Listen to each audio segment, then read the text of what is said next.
What's up, everybody? Welcome back to another episode of the Bourbon Pour. I'm Jordan. I'm Brian. And today we're talking dry January. That's kind of a thing that a lot of people do. We see that online. We see that on whiskey groups. And we thought maybe we'll do a little video talking about some of our thoughts on dry January, and actually have this cool bottle here on the bar top. First off, Brian, let's get to what this bottle is. Let's start with that. Yeah. So you did a short on this actually a few months ago, and then I kind of forgot about it. Mm-hmm. And then I was preparing for potential dry January. I was trying to decide what I wanted to do, and I thought, I should make some cocktails, mocktails, whatever you want to call them. So I went up and picked this up. So it's the Ritual Zero Proof whiskey alternative. Okay. It's 5 calories, and so it's pretty healthy, honestly.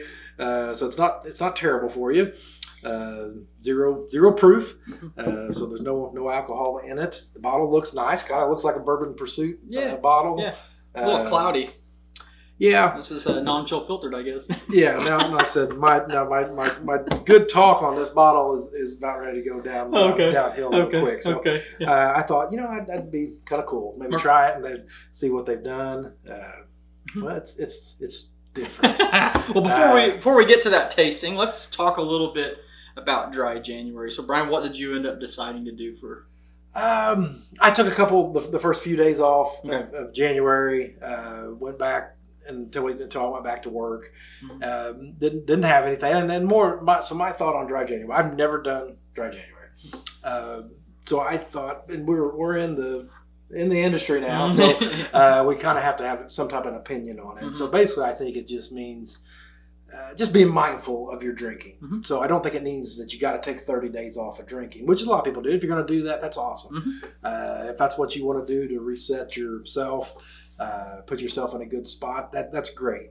We do a channel where we review bourbon, so that's very difficult for us to do a full month of that. But we can go through the week and maybe have a couple pours on the weekends. We can be mindful of it. That's my thought on dry January, is just try to put yourself in a spot to be, hey, I want to drink responsibly, do the right thing, and be good to my body in that sense. I mean, alcohol's alcohol, right? So it's not super good for you either, any way you look at it. But ultimately, you can still do it in a responsible way. Yeah, that's my thought. Yeah, for me, dry January, that is not something I have ever done. Not really put a whole lot of thought into why, but I guess starting off, I'm usually throughout the year, am mindful of how much I consume as it is. So I've always kind of just been if I drink one day, then I'm not usually drinking consecutive days, kind of leaving it to maybe once through the week, and then weekends. Obviously, weekends, vacations, holidays are a little bit different, so there's a little bit of flexibility with that, and then also just trying to drink responsibly, where overconsumption is not an issue. And I do that all throughout the year, so I feel like, why would January be any different? But that's not knocking anybody who takes a break for January. Right. This topic actually comes at a really interesting time, because I think it was last week or the week before.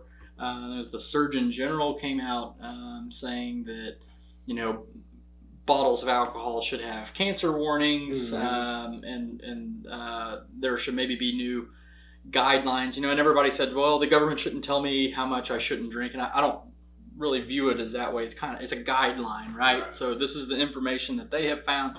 They're sharing it so that you can make an informed decision now. Right. They also said that about smoking. And now we've kind of got we have a different impression of that 20, 30 years down the road. Right. All of this changes. Yeah. It's no secret alcohol's not good for you. It's probably caused quite a bit of different problems. It's probably different cancers, probably hard on the heart, hard on the kidneys, but my view, obviously, I'm not a doctor. Don't take medical advice from me. If you're taking medical advice from me, you're in a bad place. But if you look at things in moderation, you're not going to go to McDonald's, 5 times a week. Well, I don't know. Right. Whatever you do is what you do. You should do that. You should watch sugar. You should watch processed foods. You should, try to get exercise.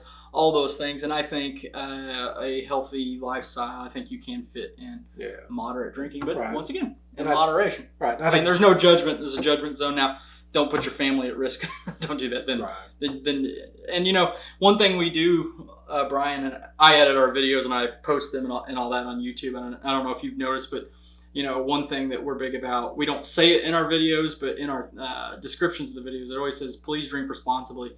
And then we always have a link to Alcoholics Anonymous if you have feel like you need those resources. So we're in the game of we're not in the game of drinking whiskey. We're in the game of tasting whiskey. Right. So just clear the air there, I guess.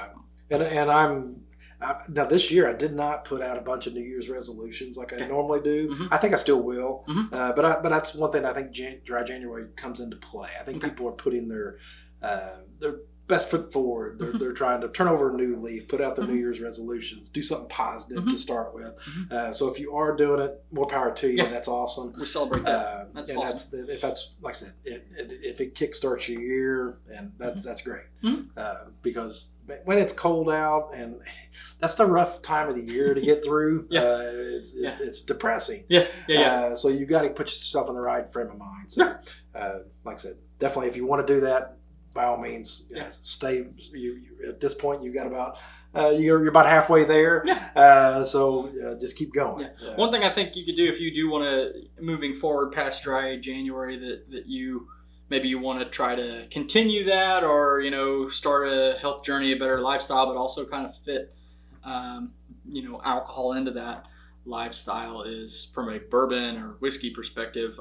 A lot of times what I will do is I will literally measure. I'll take a jigger and I will measure out an ounce pour, and I'll do, you know, like 3 of them. I'll do like a little blind tasting on a Friday night, and then that's all I'll drink. And that's a fun way to taste the variety, kind of have your fun, and then, you know, do it in a responsible and health conscious way, and be done. So anyway, that's probably enough on that. Let's get to this wonderful product. Let's talk a little bit more about it. So I did try this straight up, and then I tried it in a bourbon sidecar and and an old fashioned. So I can see a sidecar being all right. Well, if you put enough lemon juice in it, it makes it a lot better. This smells like something. What's that smell like? Not licorice or So I'm not sure how they made this. It does not smell like whiskey. It doesn't smell like whiskey at all. That smells like something. And honestly, soap in a mocktail, it didn't carry translate. Very well. How do they do this? So let's see. This is crafted for cocktails. Celebrate tonight, crush tomorrow. Blended from natural botanicals, no artificial anything. The true liquor replacement. Okay. I don't know how they do this, but there are tasting notes on it. Warm caramel, stone fruit, black peppercorn, prickly ash, and toasted spices. It smells like something. I may get something toasted, but I don't lotiony. I don't get anything else that they're talking about. It's very strong. Whatever it is. This smells stronger than a lot of the whiskeys I drink. So let's see what you think it is.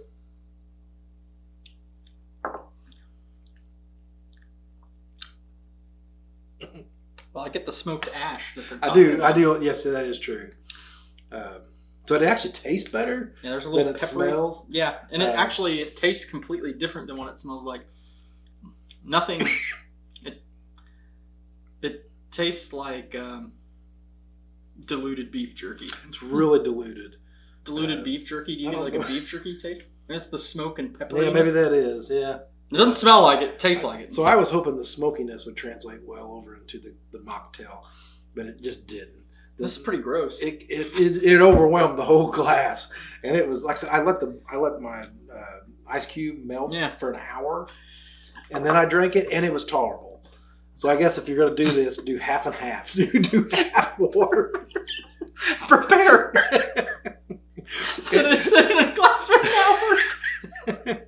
You know what? Just don't buy this and and just drink water. Yeah, if you're looking for a replacement, I would go with water. I mean, that's my recommendation. Like I said, I'm glad they're trying. How much was this? It was $29. Okay, Yeah. so you could have got a wild turkey. Yeah, it wasn't cheap. But really, we laugh, but mocktails, I think, are a thing. And, I have family members who do not drink at all. Mm-hmm. My mother is, she's not, like, against drinking, but she's never, like, drank in her life.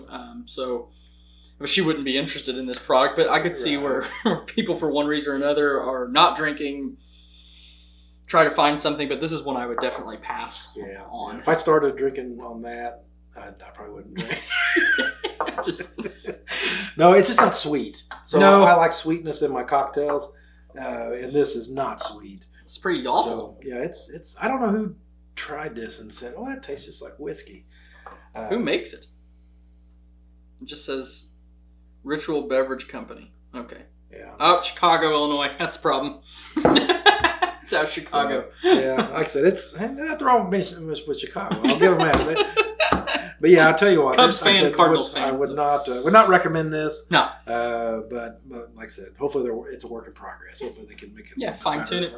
And maybe there are other whiskey alternatives that are better. Let us know in the comments. It's kind of bubbling up a little bit. Yeah. I don't know. Anyway, all right. So let us know. What are your thoughts on dry January? Are you doing dry January, or are you doing any changes in 2025 to maybe have a healthier lifestyle, whether that includes or not includes alcohol? Although if it doesn't include alcohol, I'm not sure why you're watching us, but just because this isn't content that you would find useful. But let us know in the comments below, and we are going to end this episode the same way that we always do.